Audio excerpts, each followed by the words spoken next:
So we basically find that if we've got a closed pipe, if we want to examine the Stang waves in a closed pipe, we firstly need to consider what a closed pipe actually is. And a closed pipe, as we've mentioned before, is simply a pipe where one end is closed and one end is open. So one end is open to the air and the other end is shut off. And that's what we mean by closed. So in a way, think of it, for example, like a cup. The bottom of the cup is closed, but the top, air or water can get in or out. That's a closed pipe.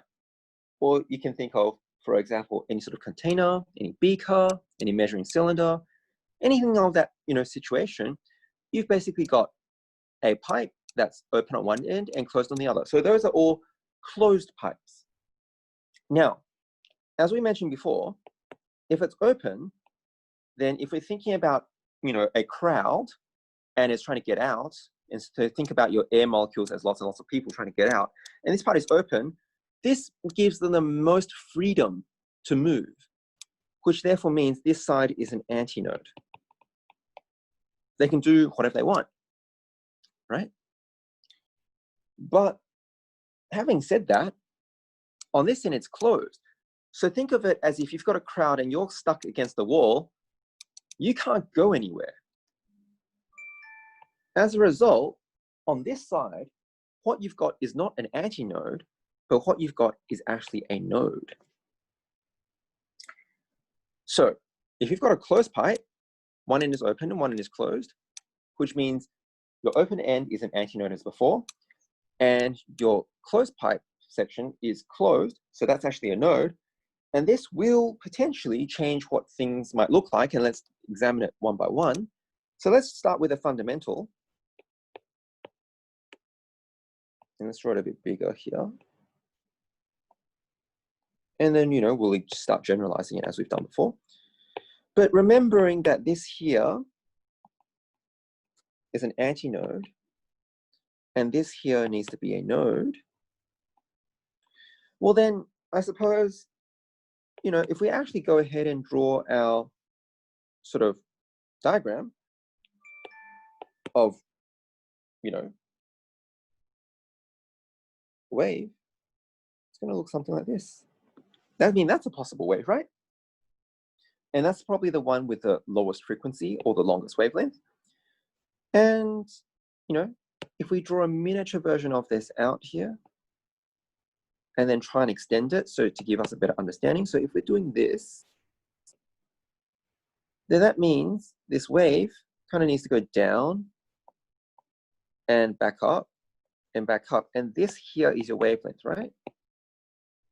Because it's completed one cycle. It's gone all the way down and then all the way back up. Now, if this distance here is L, that means this distance here is L. That means this distance here is L. That means this distance here is L. So what that actually then means then is this would of course be our fundamental mode of vibration.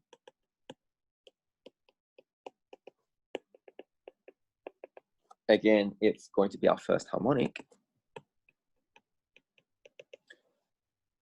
But that would mean here we've got one antinode and one node.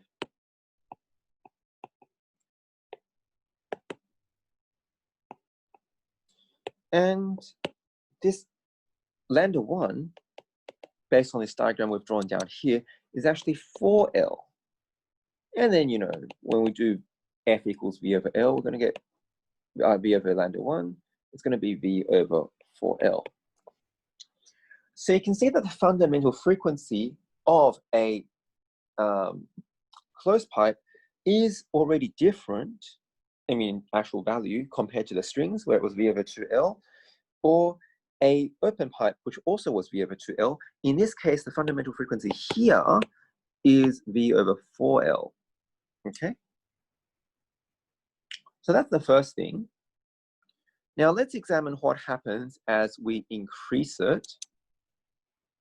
So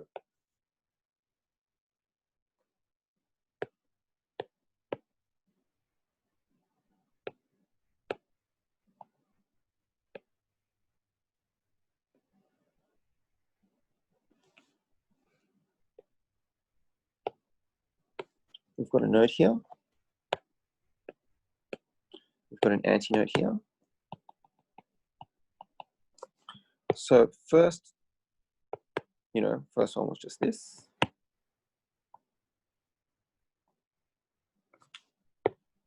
That gave us the relationship that lambda 1 equals 4L. That gave us the relationship F1 equals B over 4L. And this is your first harmonic.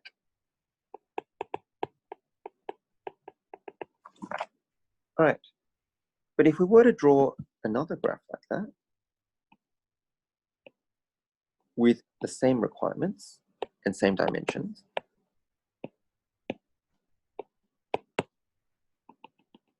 well,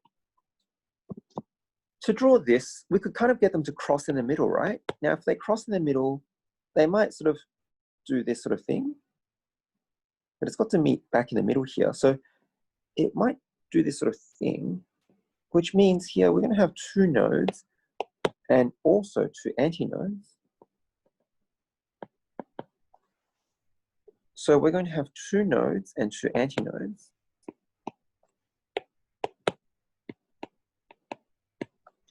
This is the second harmonic.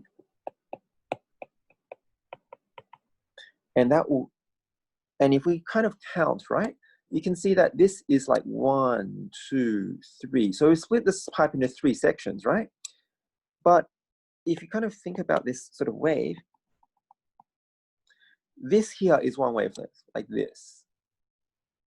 So, the L, if you like, we can see that the L is going to be 3/4 of a lambda 2, or in other words, the relationship we want is that lambda 2 is 4/3 of L. And you can probably see this is not the same as before. And your F2, when we calculate your F2, and let's calculate this properly this time, is going to be V over lambda 2, which is going to be V over 4/3 L, which means it's going to be 3 times V over 4L, which means it's going to be 3 times F1. It's going to be 3 times F1, right? So you'll notice that the frequency we calculated here, this is the next one up, but the frequency we calculated is no longer 2 times F1, but 3 times F1. So closed pipes don't have second harmonics. This one is the next one up, but we call this the third harmonic, in keeping in line with the fact that it's 3 times F1. So closed pipes do not have even harmonics. They're not possible.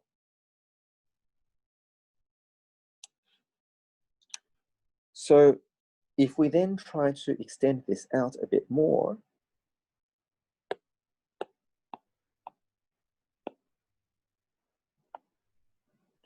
we can notice that, again, we're going to have an antinode here. We're going to have a node here. Now, instead of crossing once, they could potentially cross twice. So you could have something like this.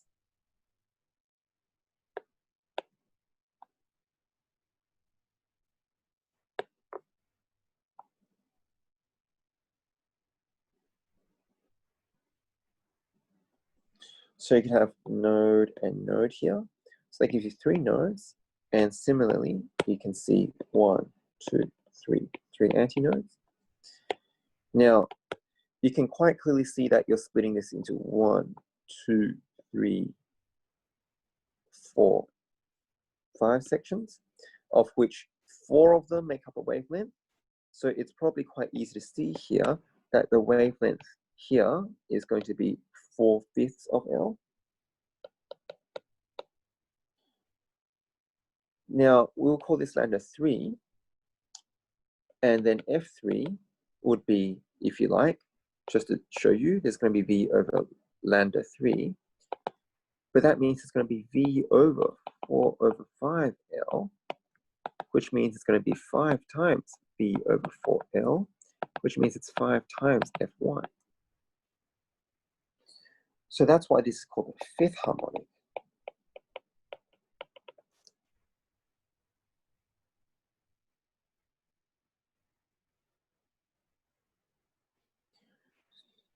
So you can see that the results of closed pipes are quite different to the two we've done before. Obviously, the same idea is true in the sense that we can generalize it to n. So if we have, you know, we can have n nodes and n antinodes, all right? But if we have n nodes, well, you know, depends on how you define it. But in a way, the relationship that you kind of want to know is what L is relative to the lambda. So you can see that the L is always going to basically be an odd multiple of a quarter of lambda, right?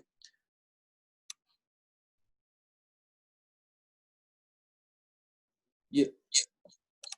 So therefore, for a closed pipe, the condition for resonance is L must equal 2n minus 1 lambda over 4. So note odd harmonics only.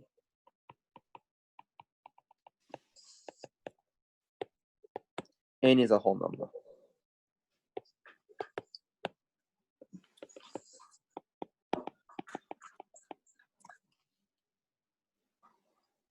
Yeah. Now, these are called first harmonic, third harmonic, fifth harmonic, and keeping in line with the multiple here. But in terms of the overtones, this is still called the first overtone and second overtone.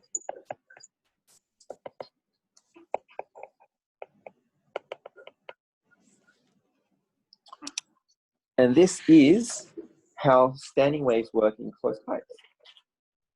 And if you're trying to relate it to the instruments, these are how instruments like woodwind work.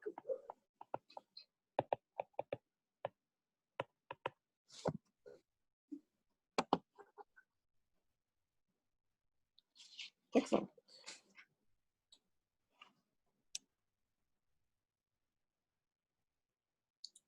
So that's sort of resonance in this sort of situation.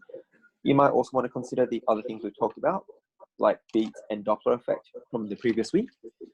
And that will basically wrap up this chapter. Yeah.